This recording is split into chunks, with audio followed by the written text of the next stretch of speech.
Welcome, guys, to another Prowler podcast where it's always raw, uncut, and always authentic, especially tonight because it's authentic to where we're based out of, Memphis, Tennessee, guys. But we're going to be diving into a story about a legendary Memphis Standard, honestly, and I played against him a couple times in high school. It's never a joke at Whitehaven. I trust you on that. Mainstream media loves to look at the scoreboard, but here at the Prowler, we always kind of specialize in the blueprint behind what winning is and the positive narratives. So we're going to break down all the highest and heaviest hits of football from the absolute dominance of what this coach brings tonight, which was a Whitehaven respect, to the real life playbook required to, turn teenagers into men, because this is what ultimately this coach has done for several years.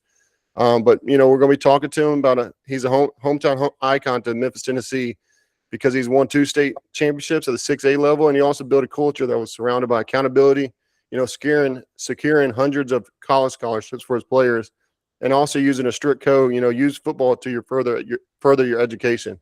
Don't let football use you. And I think that's a really important quote you dropped tonight before, Coach. But for every athlete trying to navigate the game in life today, this is a conversation that is going to be a master class in building a legacy that outlasts the stadium lights, because trust me, they go out one day. But tonight, guys, welcome to the Prowler Podcast. Royalty himself, Coach Rodney Salisbury Sr., who's currently the Director of High School Relations at U of M. Another awesome journey for him to start, and I can't wait to hear what he has to say tonight. Hey, how you doing? Yeah, appreciate you having me on the Prowler Podcast. No, it's awesome, Coach, especially have a coach that had a career like you did, man. Not many people can say they were at one high school in Memphis, Tennessee for that long and had that kind of success. I will say that. So it's awesome to have you on. It's definitely a blessing to be here. And again, it's just being at home in Whitehaven was one of the greatest accomplishments, and just proud community, proud following, and just proud to be able to have that standard and to live in that legacy and stand on the shoulder of the giants that came before me. Yep, no, for sure. I can't recall a season that Whitehaven has not been a premier dominant force on the west side of Tennessee in the 6A football. I just don't know a year it doesn't exist. So, but Coach, we're going to jump into the first topic, which is flipping the narrative on Memphis, and it's going to be kind of some good questions on this. The segment dives into reality of coaching in a city that national media often highlights, our crime, which is a struggle for us, but there's a lot more outside of Memphis that we do good. And honestly, how you turned Whitehaven to a beacon of pride and excellence over those years. So, Coach, this city, like I said, gets hit hard with mainstream media, but what you built was an absolute empire of excellence at Whitehaven. How did you shield your program from the outside noise and convince your guys that they were destined for greatness ultimately? Well, most importantly, you have to pour into the young men. The reason that we teach, the reason that we coach is because we care about the kids. We care about our community.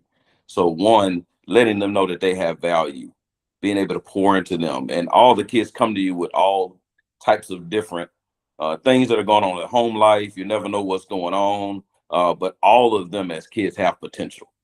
So you want to see the best in every single child. I tell the guys all the time, I don't care if you can play dead or you can be an All-American, you are valuable to the team. So I try to pour that into each one of them, let them know I love every single one of them. And that's really what children need, is somebody to believe in them. You have something of quality within you, and my job is to try to draw that out. So that's one thing we established. I made sure that throughout the summer, I engaged with every single player on the team. We've had years of upwards of 125, 130 guys on the team, and I wanted to know each one of them personally. And I took that challenge upon myself to build a relationship with each single child on the team, to make sure that they understand that the value that you have is bigger than what you can give. Because being a part of a collective is what we have to see in our city, and them understand. Now, again, are we going to be 100%? There's no 100%. You're going to have some that fall by the wayside. You have some that make mistakes, but I let them know that redemption and grace and mercy are a part of life as well. So making mistakes, because if we look back at our lives, it's mistakes that we made as well. So that's one thing coaches do sometimes, that they don't really have empathy for the kids and understanding that they were kids once as well. Now, you do have to have tough love, but you definitely want to make sure that you instill in them that mistakes are just lessons. I say, yeah, I never lose, I learn. So having that mindset. So we always built that upon kids. So that's how we kind of try to let them know that it's important for us in Whitehaven to And that's how the Respect the Haven came about, is that we wanted to demand respect. But the first thing about demanding respect was about having respect and respecting yourself, your community, and everything around you first. So if you start with that as the groundwork, it all builds from there. Yeah, no, for sure. It does start with respect. That was one of when I was in college. That was a corporate thing. You respect the others and you respect your teammates. It comes down to it, because at the end, it takes 11 men to win a football game. Right? It's one sport that takes every single player to win the game. So you got to build respect in the locker room and keep that morale high, because it's corporate, and definitely showed in your tenure at Whitehaven that you guys carried that high, because there wasn't a single season that you guys ever weren't thought about to make a playoff run ultimately, or make it to the playoffs. So Oh, definitely. That's just the thing. If you wanted to create a standard, and it's so easy for us to become complacent and become, I guess, mundane in the process. But I learned coming out of COVID that you can't skip steps in the process. You have to make sure that every year you start from the essence, start from the beginning, and build that foundation every single year, because every team is different. And you want to make sure that you continue to build on those principles every single year. And then you start stacking those days and everything comes out. If you just take your time, stay fundamentally sound. And that's one of the things we want to make sure that we took care of that business on the front end, make sure that we had a standard, and we try to hold our guys to that standard every year. no, for sure. And you kind of hit an interesting topic. I've already talked about it a lot on my previous podcast episodes, but coaching during COVID, people don't realize that was a tricky time. It was a lot of very limited contact, very limited space to be in one sector together. Because my little brother, he played football at Briarcrest and came out of there in 2020, and it was a different time, and it was a difficult time to coach players, because you couldn't really have the consistent basis that you would have during a regular season. So. And the craziest part of COVID is us, when the kids in the city, because we're the only, I guess, district within the city and the state of Tennessee that didn't play. So our kids coming to work out, coming to practice, doing those things, but they never got a chance to play. But they see other people playing around them. That was a very tough narrative for the young men, because it's like, hey, how are they playing and we're not playing? So it's very hard. But hat goes off to the young men that went through that struggle with us, because they stayed and they persevered. They worked hard. And I mean, we practiced every week as if we had a game, yet no game ever showed up. So a hat goes off, because it took a lot of intestinal fortitude for those guys to continue to practice with no promise of a game in sight until the next season. And we'll leave this at that. Is how did you help those seniors that year stay focused? Because they wanted a chance to probably go play college football, right? And unless you got game film, you can't really produce to get that recognition for what you're doing. So how did you guys navigate that to help those players kind of stay confident and stay faithful in their process? Oh, a hat goes off to ingenuity. I just thinking outside of the box. What we did is we actually created a combine for our guys. Hats off to James Williams. We actually had a built for this combine during this. James had moved to Memphis from Houston. His wife was from here. He moved to Houston, and we had an idea that if our kids couldn't play, how could we get them the exposure that they need? So we basically had our own NFL combine. We videoed everything, filmed everything from the height, weight, arm, wingspan, hand size. We filmed and videoed everything like the NFL combine. Videoed them running the 40s, the shuttle. So, and then our position drills. So we videoed everything. So every kid had a profile. Every kid went through it. So we utilized that to help send it out to colleges. So it basically like they had a chance to go to camp. Because people don't realize you couldn't go to football camps either. They didn't have football camps this summer, so all those things. So we generated that ourselves, and we did that. So again, hat goes off to the guys that came around and helped with that. I mean, it was so beneficial to our guys. And then with us not playing, we had a couple of things. One, some of our guys had to go and play. They played for a homeschool team. We had the Memphis Homeschool Association had a team. And our guys joined the team. They actually went on and won a championship won the championship for the homeschool league. So some of them were able to get some film. I think we had like 8 or 9 guys that when they did that. Obviously, we had some other guys that had to move to some different states. They went to Arkansas, went to Mississippi, and played. Things of that nature. But the core of our team stayed together, and we just utilized that. And we still had kids that got scholarships that year, even without playing. So a testament to the guys for trusting us, trusting that we can get it done. And those guys are just this. I think they're coming up to their last year of playing now. A lot of them they just finished up, I think they're coming up to their last year playing now. That had that senior season that way. But it was, I promise you, it was a very tough situation to try to navigate. No, I'm sure, but that's an interesting way to help them keep faith, because if they get a combine to at least show their measurables, because measurables are very crucial in getting recruited and having accurate ones at that. That's a crucial part, and that's a good way to that the community came together to put that together, which is awesome to hear, because not a lot of communities were able to do that. There's multiple high schools in Memphis during that time that they struggled a lot because of the same situation you guys were in, and they weren't able to put something together like that to benefit their players and help their players get that attention. So that's awesome that you had that kind of community form behind you, which kind of goes into the next question, and we'll wrap up this topic. With that being said, that community that came together there at Whitehaven, which also ultimately built the Whitehaven respect standard so deeply, how did you change that when you came to Whitehaven? And you were there for 22 years, is that right, Coach? I was the head coach for 22 years, and I was on the staff for 27 total. So, when you first came there, how did you guys keep that culture of that neighborhood, not just for the football team, but keep it together to keep that respect and that standard going? Because that was crucial. Well, one thing, I was blessed that I was a product of the program. So being a part of the program and a product of the program, a lot of the principles were already instilled in me. I was fortunate enough to play for Stan Collins, who was the head coach when I got there. And he was the head coach since, I believe, 1979. And I graduated in 1991. So I had an opportunity to play for Coach Collins as a player.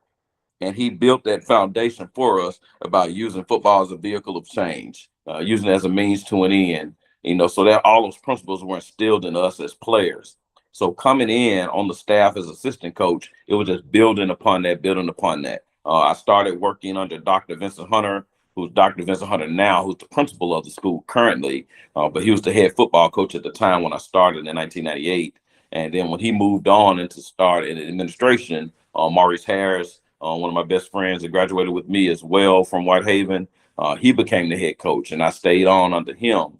So as we continue to grow the program and build, I learned from both of them different things. And as I became the head coach and took on the mantle as head coach, wanted to merge all the good things that I've learned from all the people that came before me, and wanted to build that format. And it was a stated goal that we wanted to build Whitehaven into a national program. That's one of the things we wanted to do. We really wanted to market the program and build it. And it took about the first 3 years for that to happen. Again, so it's always a building, a time. And unfortunately, now in college football, a lot of times they don't give you the time to build that foundation. But we were able to build that foundation of what we wanted. And in year 3 of the program, and I want to shout out one of my players. Again, I just had to spend some time with him not too long ago, Darius Davis, who actually played at the University of Memphis. I invited him back. He came back, was able to spend some time with me and the team in Memphis at our practice. He really took it upon himself to take ownership. And that's what you want your players to do. The players took ownership of the whole mantra of, we have to get this done. It's not just about the coaches. It's about the entire team coming together. And he talked about, if we're not prepared and we're not doing what we're supposed to do, we're off the map. So our first little thing coming back that next year was being back on the map. And we had that mantra, and that's where that whole respect to Haven started to come. Because in order to get respect, you have to give it, but you also have to earn it. You have to earn it, and you earn it by your performance on the field. So once we took that, because we always played hard, we were very hardworking, but we were up and down. We're up and down those first 3 years. I mean, it was like 5-5, 5-5, 6-4. So we're very competitive.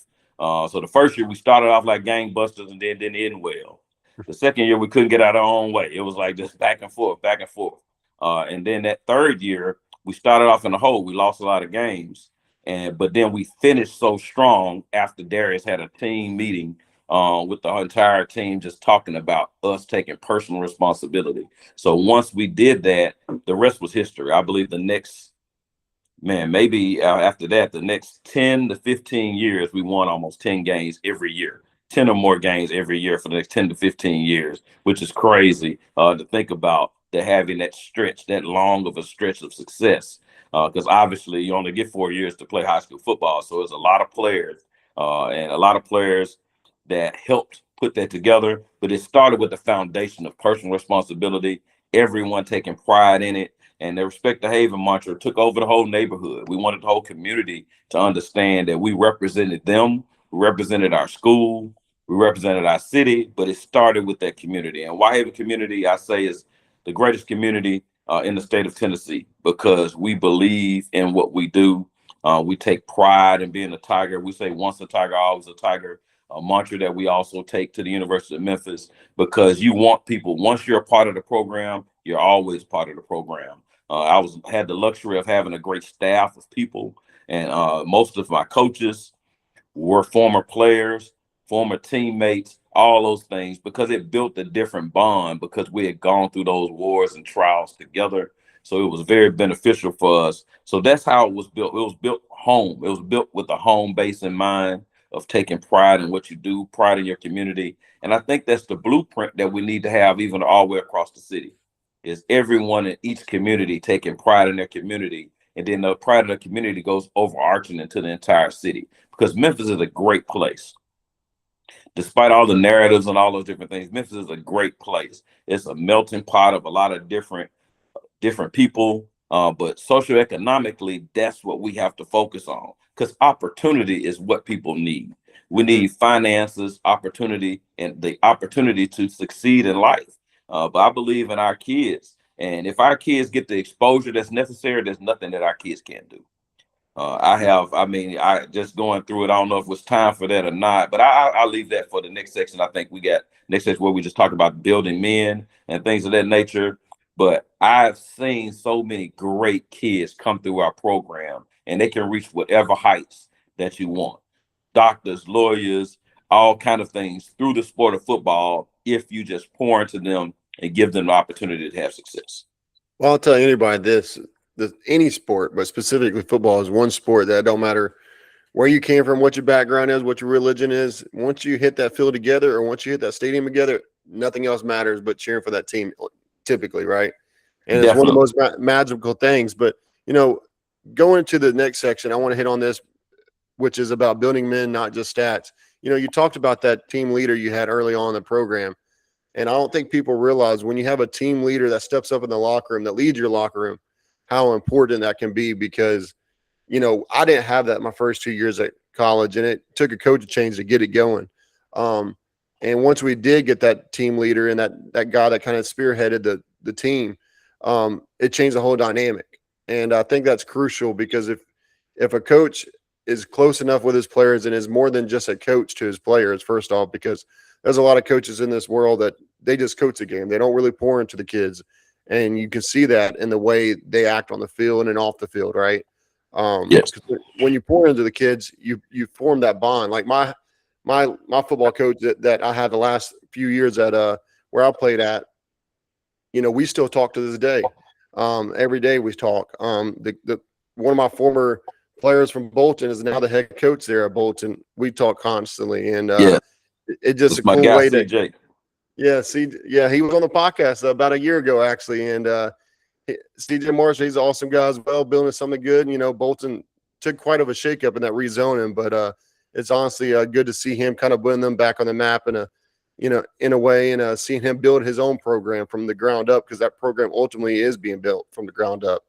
But Coach, I want to jumpstart this discussion with, how crucial do you think it is to have a team leader like that, kind of be the voice for the locker room? It's extremely important, but it's important that you have to be willing to pour into them.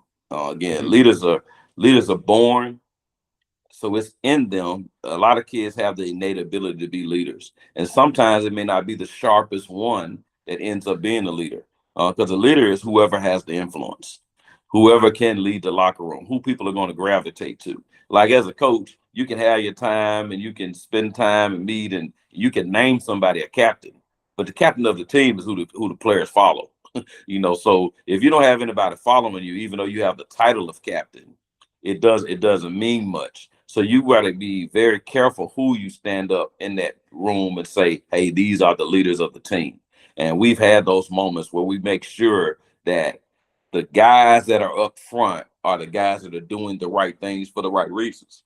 And it's not necessarily the one that's playing the best, but it definitely helps if they're on the field, because you can't lead from the sidelines. I mean, obviously, No. you got to have guys on the field to be leaders, but they don't necessarily have to be the top players. And you reach excellence when your top players are also your best leaders. And we had that come to fruition in some state championship teams because our leaders were the best players and everyone followed, and the message resonated, because whatever I said, I didn't have to worry about it being translated any other way from the players when they're away from me. Because the true character is what's happening when the coaches aren't there.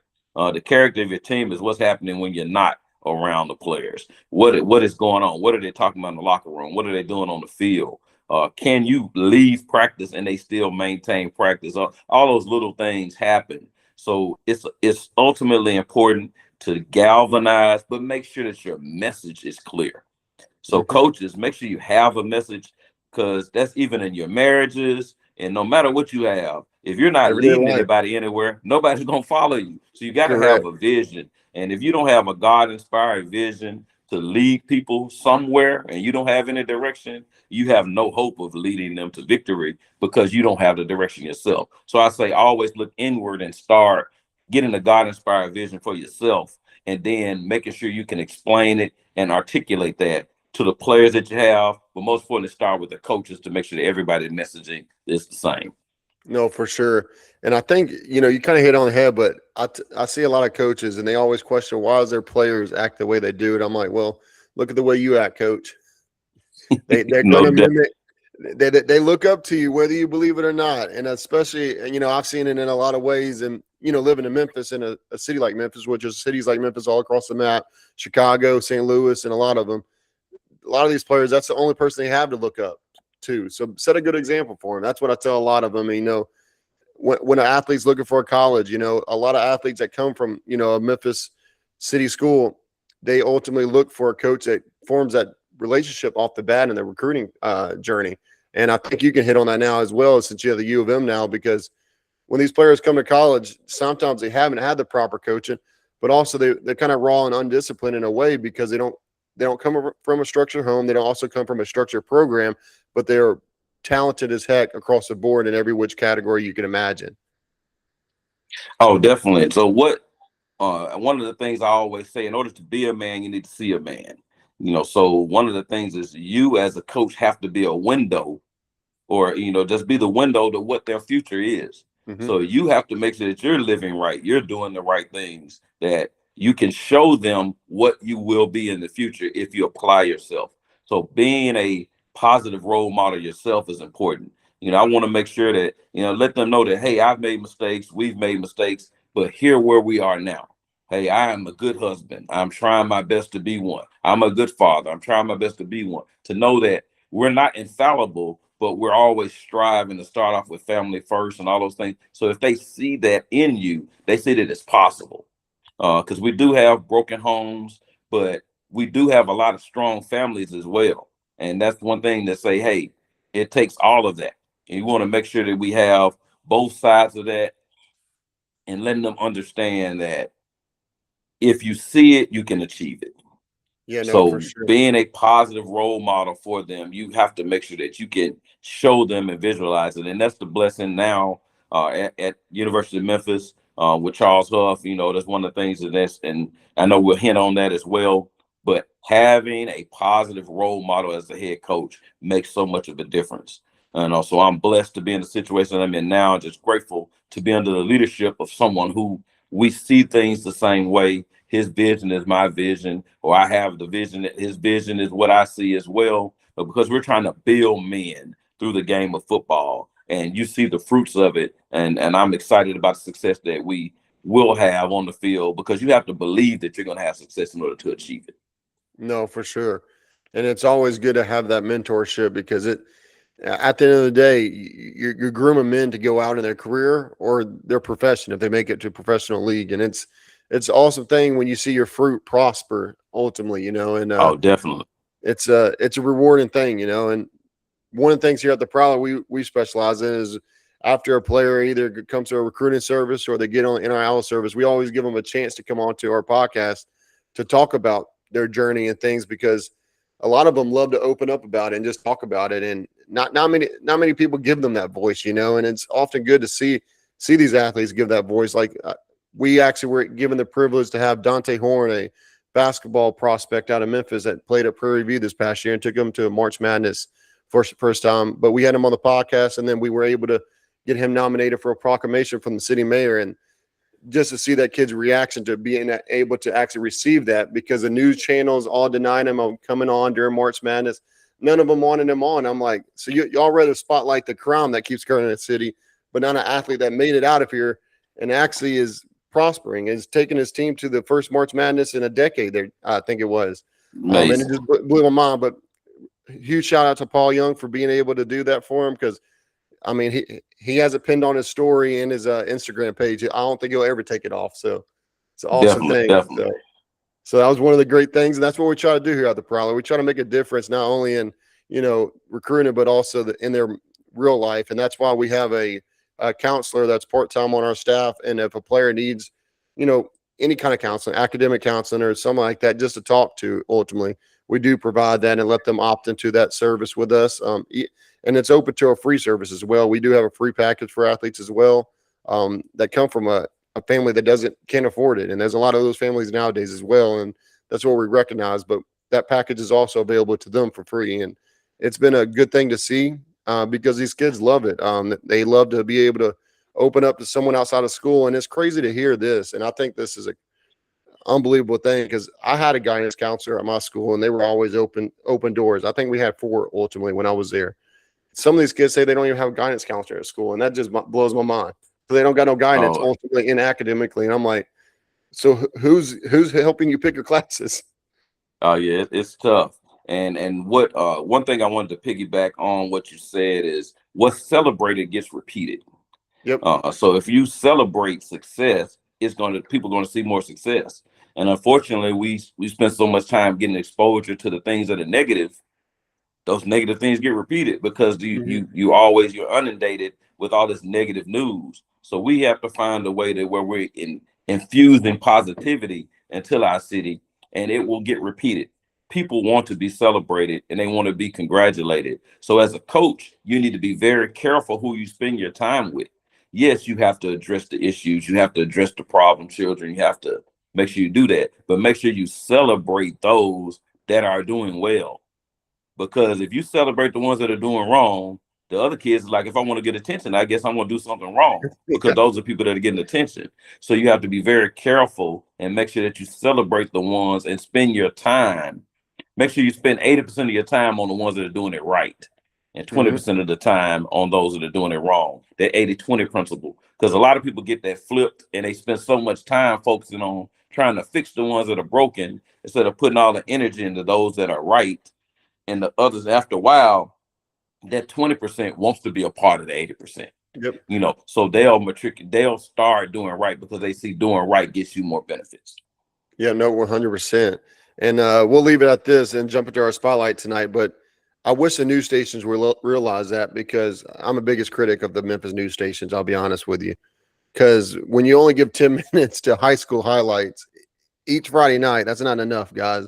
But they can give a whole hour to whatever criminal activities occur in the city. And it just blows my mind. I'm like, people don't want to tune in to see that. And if they do tune in, they're going to see and they're just going to repeat ultimately. And just like you said, and it blows my mind because there's so much young talent in the city that comes out of here every year from all parts of the county. I mean, baseball, we just have several athletes drafted out of here, basketball and football. Every single year, there's athletes drafted from the Memphis area, from college, from this area in all sports. And it just blows my mind that never gets hit. hit on much. And if it does, it's like a Facebook post or something like that. And I'm like, spotlight on the news somehow. So Yeah, I'll give I don't know the podcast etiquette, but I'll give a shout out to Doc Holliday. One of the things he's always done is try to find a way that we can mhm. highlight more young people that are doing well. Again, he and I have been knowing each other our whole life. Again, we went to kindergarten together all the way up.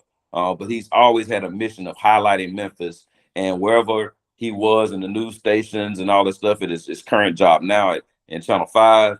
He's always a proponent for trying to highlight the successes of the people from the city. Yep. So again, you can be critical, and we can be critical of each other, but we also have to celebrate each other and make sure we spend a majority of our time uplifting those within our city. Because if we want more from the city, we demand more from the city. We have to highlight the things that are good in the city to change the narrative that people try to lump on Memphis. No, for sure. And this is crazy fact. Doc Holliday is the only news commentator I follow on my personal Facebook page because he's the only one that does it. So I give you that huge shout out to him because he has been on a journey for a long time and he's keeping it up. So love him, and he does great content for sure. So, but Coach, spotlighting this, and we'll leave this at that and slowly wrap up tonight. But you had 22 seasons dominating on the sidelines of Whitehaven High School.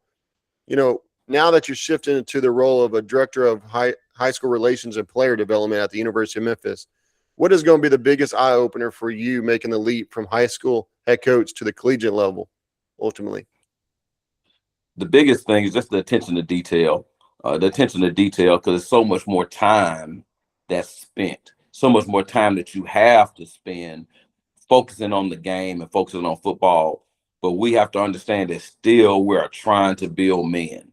And you spend so much time on football. And I'm just so grateful for Coach Huff for bringing me along in the role that I'm in, because it's bigger than ball.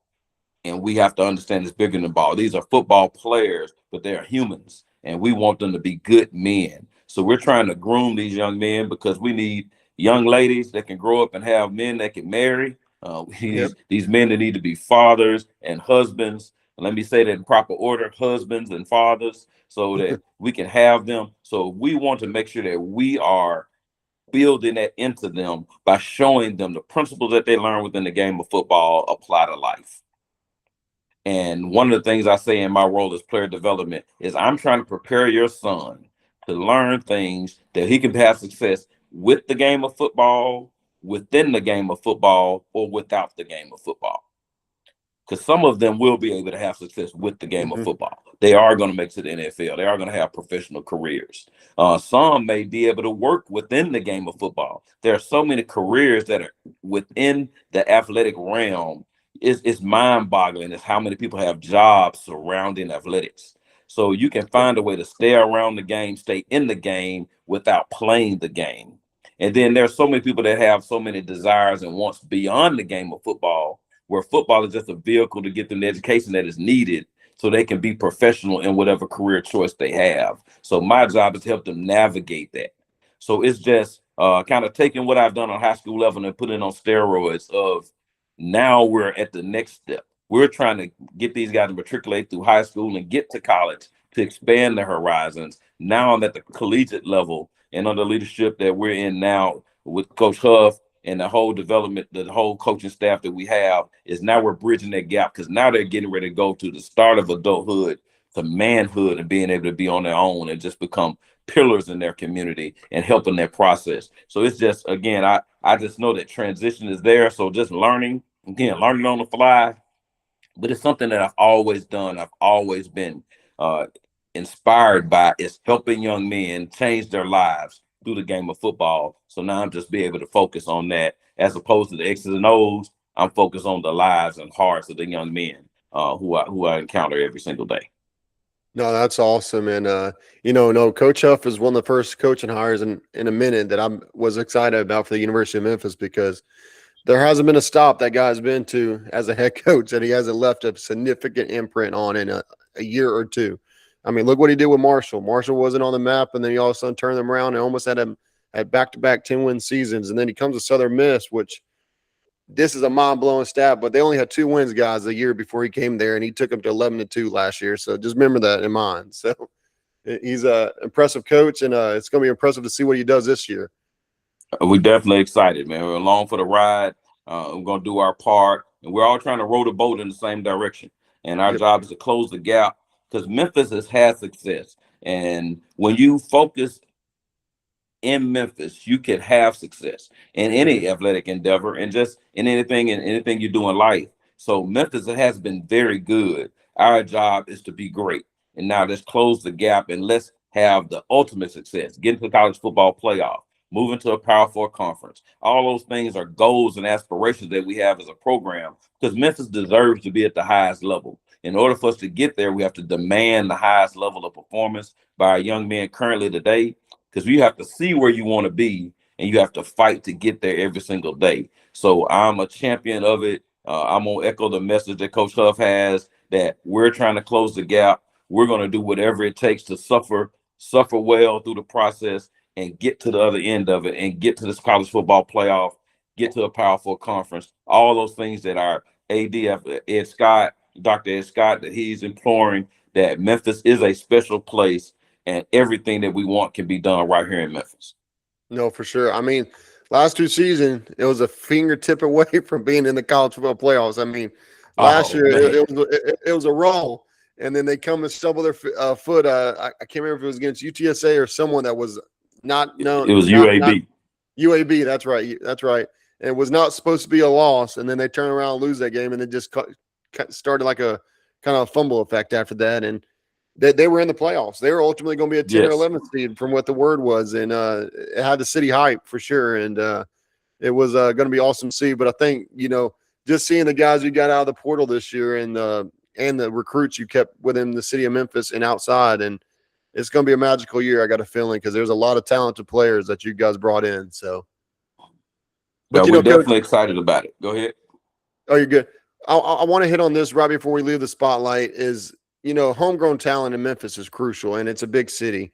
What is the number one thing you plan on trying to accomplish to keep these athletes that are local in the city and elevate them on a bigger stage as in U of M? Because, University of Memphis has not been very well known in football to keep these football players in the city.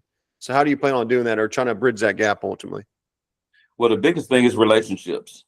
That's one of the reasons that I'm in the role that I'm in, is building those relationships, having an open door policy. Those guys need to see what we have and let them understand that everything that you're trying to accomplish can be accomplished right here at home.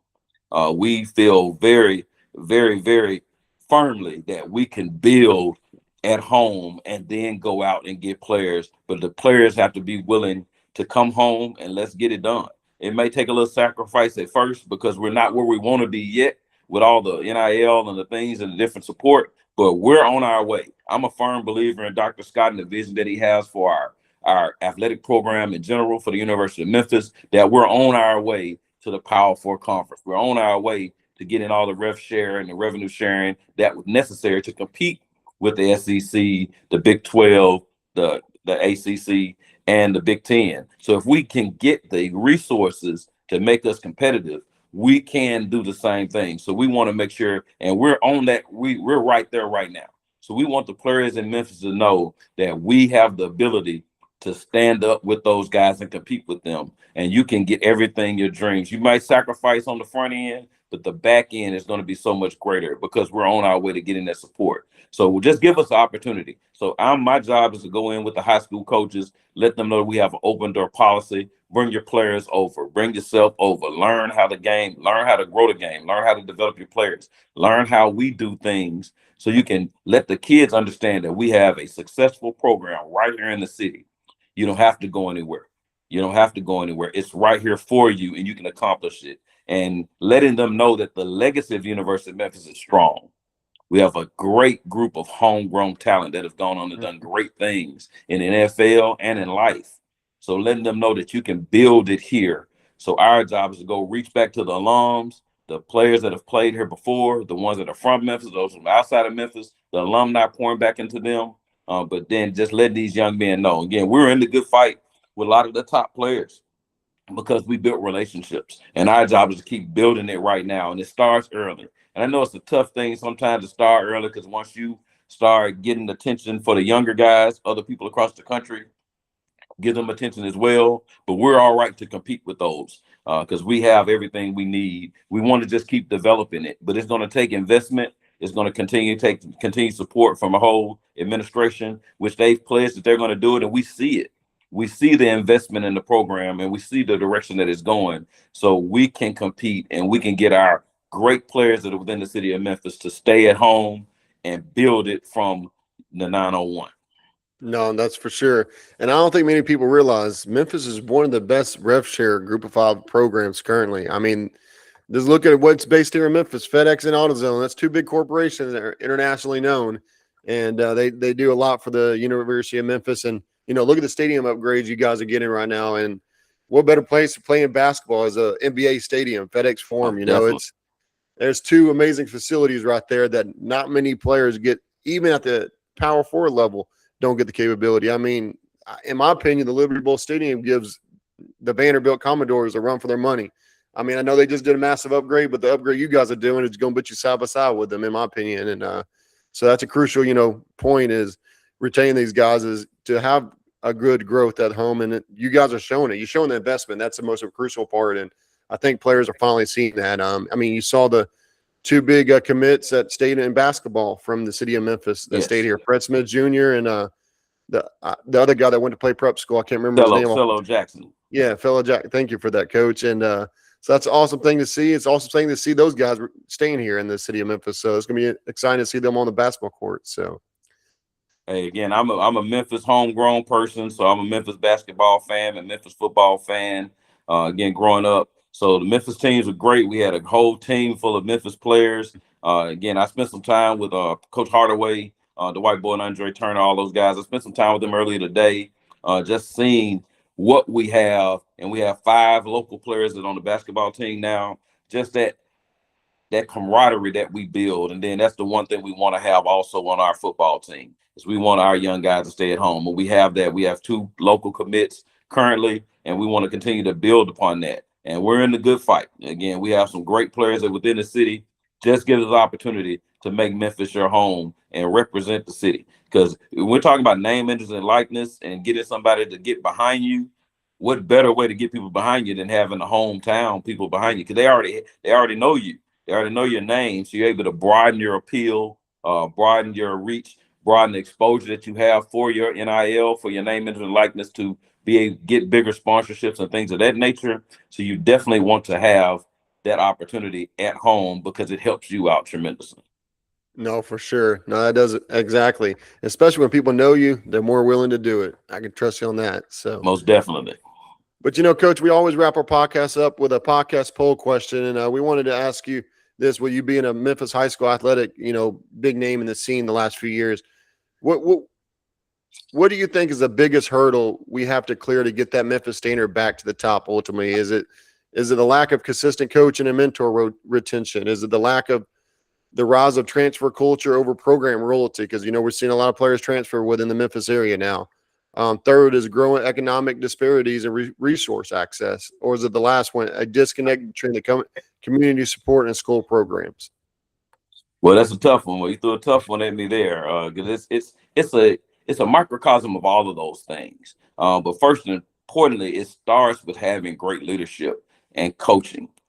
As coaches, you have to continue to learn and develop because coaches are inherently teachers.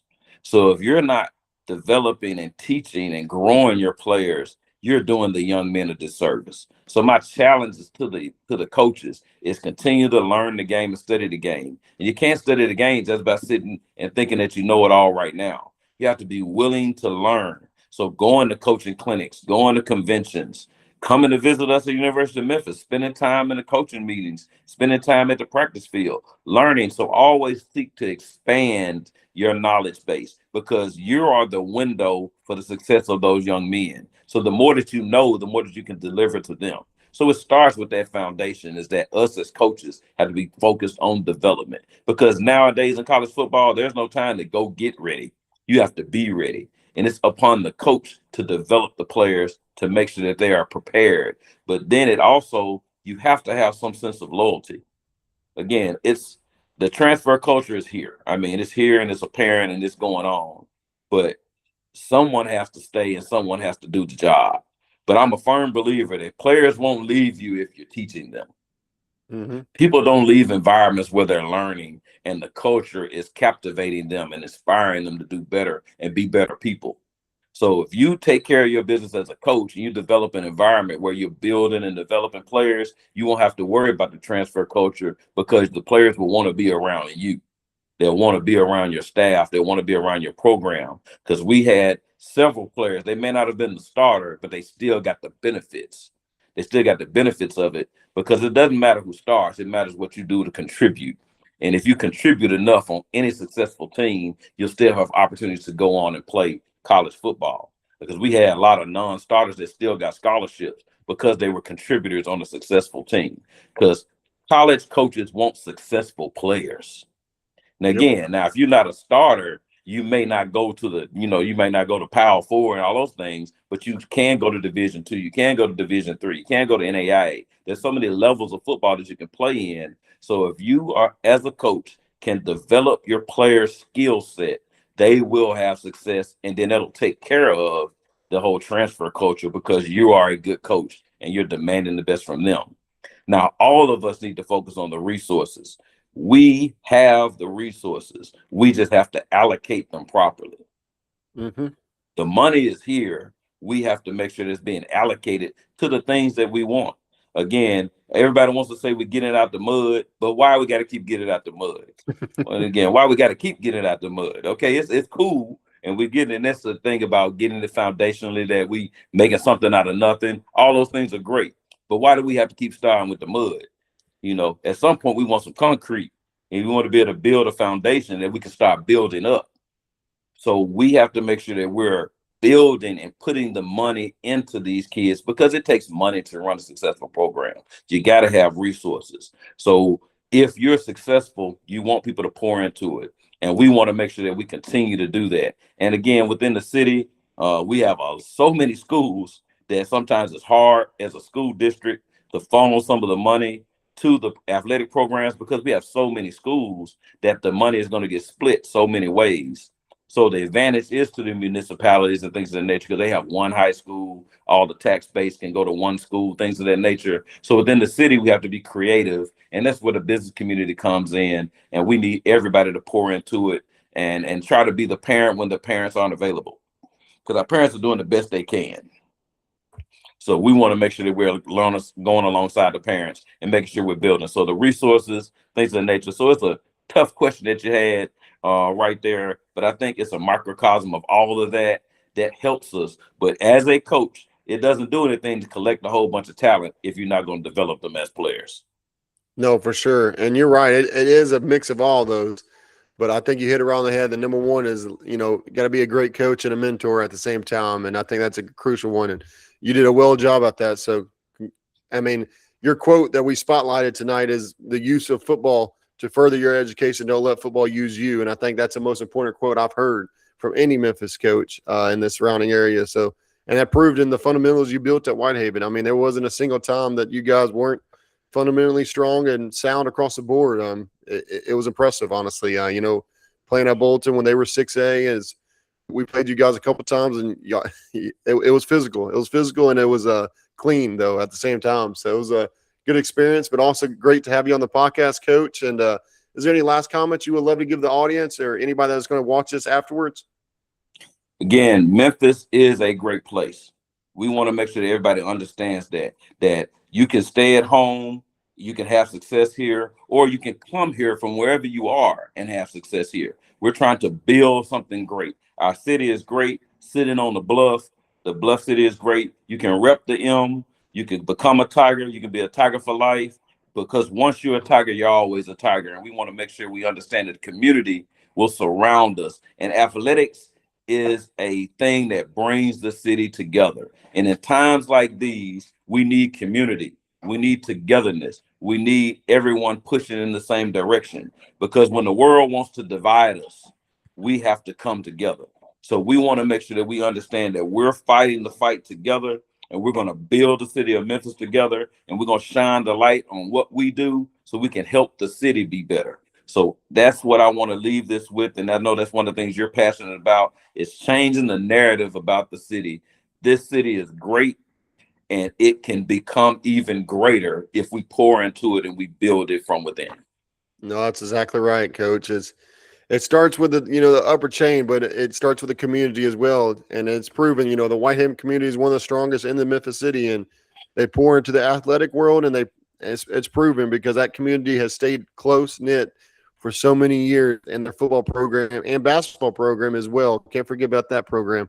Has always been showed success on the court or on the field, and it's proven. I mean, if you have a community that backs it and believes in it and gives the resources to it, it's insane to see where it goes. So I hope a lot of other coaches in the area hear about this tonight and heard this discussion, because if every high school does that in their community, we would be surprised the change that would drift across the whole land of Memphis. So, but Coach, that's a wrap for tonight's podcast. Been a great discussion with Coach Ronnie Salisbury Sr. He gave us an ultimate blueprint on what it means to build a legacy in the 901, and which doesn't often get let on the outside hot headlines that dictate our city's narrative ultimately. And it's one of the most positive stories in the Memphis city, which is from the unmatched grind, deep-rooted brilliance, and true champions. And it's kind of time, guys, that we start shouting these from the upper levels, because if we get the louder noise out, just like Coach said tonight, it'll start a chain reaction.